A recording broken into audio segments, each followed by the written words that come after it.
But the first thing that we need to do is identify as that person who has that reality and who identifies with that reality.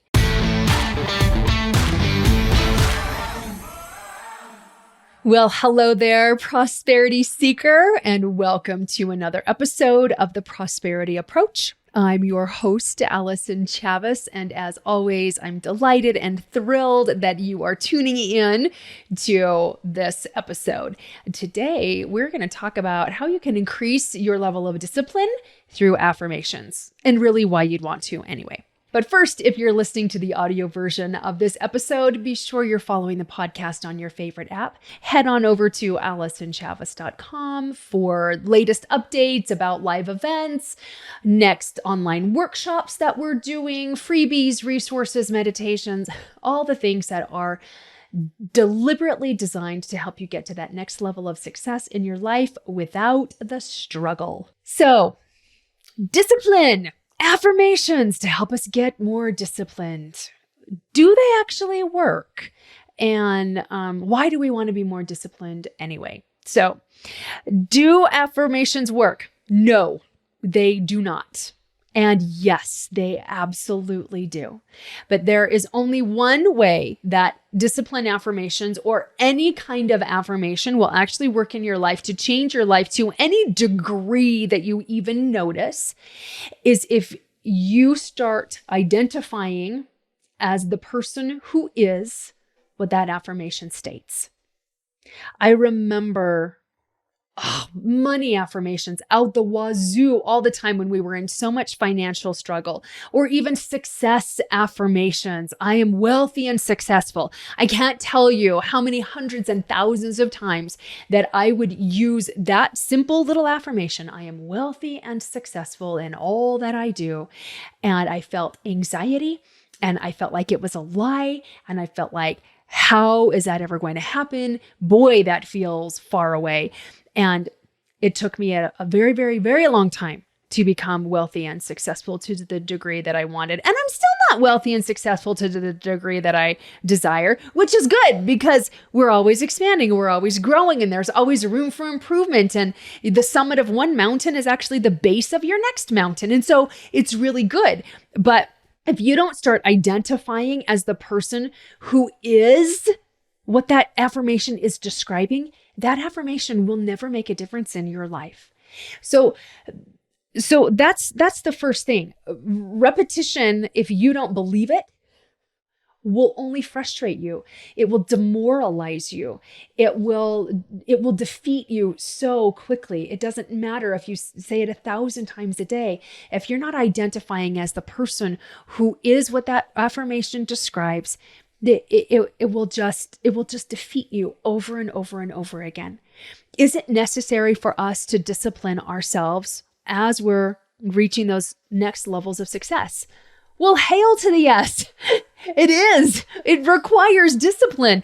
You know, when I was thinking about this podcast and discipline affirmations and what would be a helpful affirmation for discipline, I immediately went to weight loss and eating healthy, right? I think that if you've exercised for a length of time and you have felt the benefits of movement, it's really not hard to work out.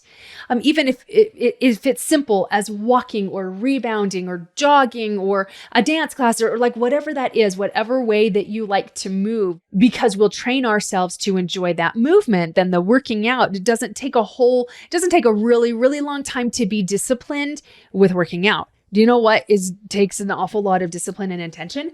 Nutrition. Oh man, the nutrition, that one likes to bite me in the butt all the time, or at least it did before I identified myself as somebody who is healthy, who fuels her body with the foods that actually help me to sustain my energy, to have the body and the figure that I desire, to be in optimal, perfect levels of health.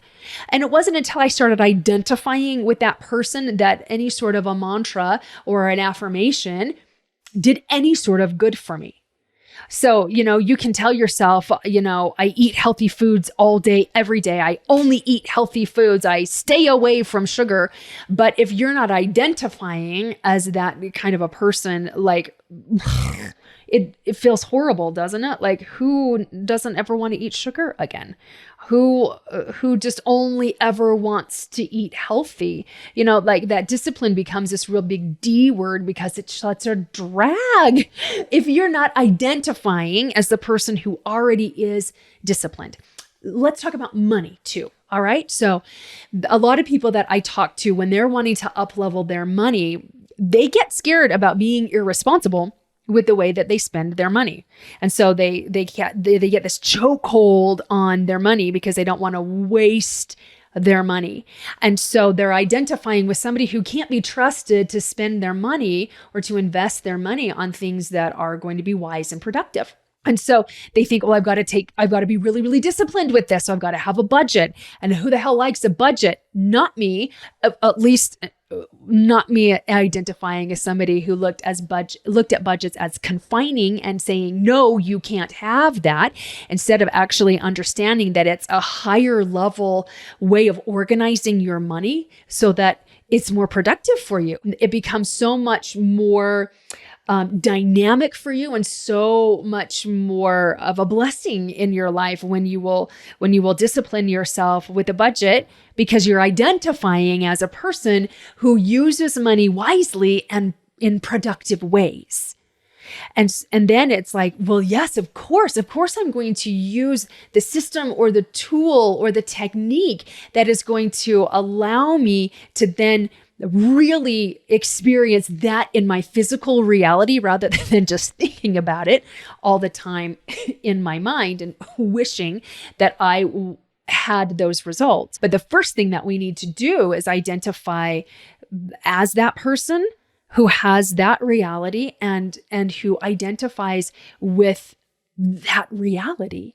And so it does take discipline to shift your identity. That's the key really to up-leveling and to changing your mindset. It's a shift in your identity. It's because as you start thinking different thoughts and you start making different decisions and you start believing different things, you start identifying with different outcomes. You start liking other kinds of conversations more than you did before you started identifying as that kind of a person. And we have habits that we form that support the current identity that we're in. And this is where the discipline comes in. We'll go back to the whole nutrition thing again.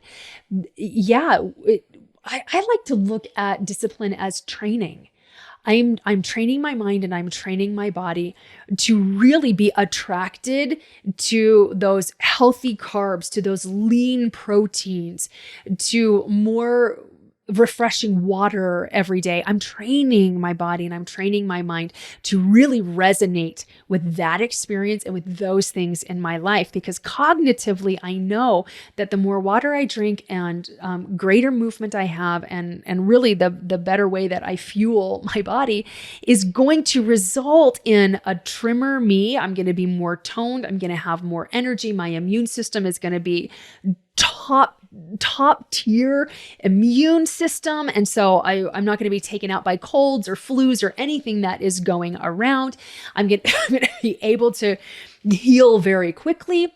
All of those different things. And so when I started thinking about, well, I'm training to become that person, that training gets really, really fast. And that's the discipline. So if you're looking for like a whole list of discipline affirmations, I'm going to invite you to do this. I would make a list of who you would like to be if you were disciplined. What would that look like? If you were disciplined in your eating habits, in your exercise habits, if you were more disciplined with your money, if you were disciplined with your children, with your spouse, with your coworkers, as far as boundaries were concerned, what would that look like? So that you can get a clear picture of who that version of you is.